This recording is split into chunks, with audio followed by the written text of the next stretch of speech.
What if I told you there was an art so revered, so mesmerizing, that its development erected the pillars for an entire culture? That is the story of Arabic calligraphy. Arabic calligraphy is a tale as old as the modern language. The origins of the art date back to the 7th century.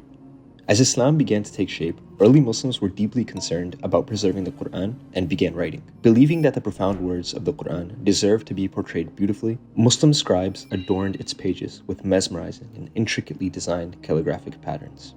As the Qur'an spread throughout the Muslim world, different cultures encountered it and developed their own styles of calligraphic art. These styles, reflecting their unique cultures, were used to portray the words of the Qur'an. Calligraphy was often combined with vegetal scrolls, leading to the commonly seen calligraphy of today. The first Qur'ans were written in the Hijazi script. As the script made its way to Kufa, Iraq, the Kufic script emerged around the 8th and 9th centuries. As paper began to appear across the Islamic world, the master calligrapher Ibn Muqla studied and standardized the fragmented styles of Arabic calligraphy. He created al-Khatt al-Mansub, known as the proportion scripts, aptly named Nasakh, Thuluth, Muhaqqaq, Tawqi', Rihan, Riqa'. These calligraphic techniques were a form of artistic expression. They adorned mosques in North Africa and even in Uzbekistan at the grave of Genghis Khan's descendant, Bayan Quli Khan.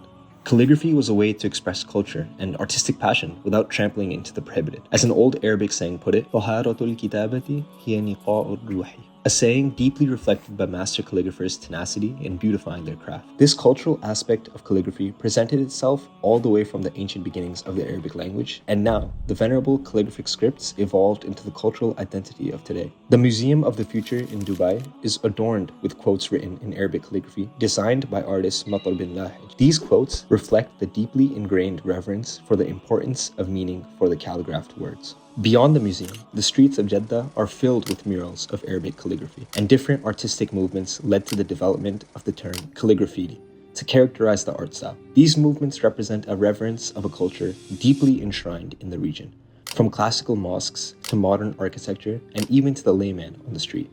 Arabic calligraphy from the past up till the present is the de facto cultural standard and method of artistic expression within the Arab world. Without its development, the reverence for the culture that we see today would not exist. Outside of the Muslim world, the art has its students, such as the master American calligrapher Muhammad Zakaria, who created the first USPS stamp featuring Arabic lettering. In Zakaria's own words, half of the work is finding the quote before you ever do anything, and I do spend a lot of time researching quotations. I don't want to just write anything. Exhibiting how revered the art is at conveying a message worthwhile to beautify and reflect on. However, back in the Arab world, at the turn of the 21st century, Arab artists began to become more westernized and incorporate concepts of Impressionism and Cubism into their art. Artists were influenced by Clive Bell and his theory of significant form and chose to forego tradition in exchange for modernity. Artists such as Madiha Omar began to take note of these ideas and incorporate them into her work. Alongside her was Waji Nahleh, who was inspired by Persian miniatures and used them as his muse. However, as these artists focused on the form of the letters and not upon the purity of the writing, a loss of cultural identity created a schizophrenic sense of guilt within the modern Islamic artist. His education and training became totally Western, while his beliefs and convictions remained conventional, argues Jordanian artist Wijdan Ali. This paradox forced the modern calligraphers to find a balance between the techniques of modernity and the beauty present within the venerated art of Arabic calligraphy. One such artist, Nasir as-Salim, attempted to rectify this dilemma in his artworks. Salim chose to redirect his art back to its origins, focusing on the word rather than the form and attempting to incorporate modernism into that. In one of his artworks called Guide Us Upon the Straight Path, as-Salim writes an ayat from the opening chapter of the Qur'an. In Arabic, this is written as Ihdina Sirat al-Mustaqim, translating to the title of the work. The work features a different style of calligraphic art. The dots are the dots of the letters of the verse and are called flutters in an EKG.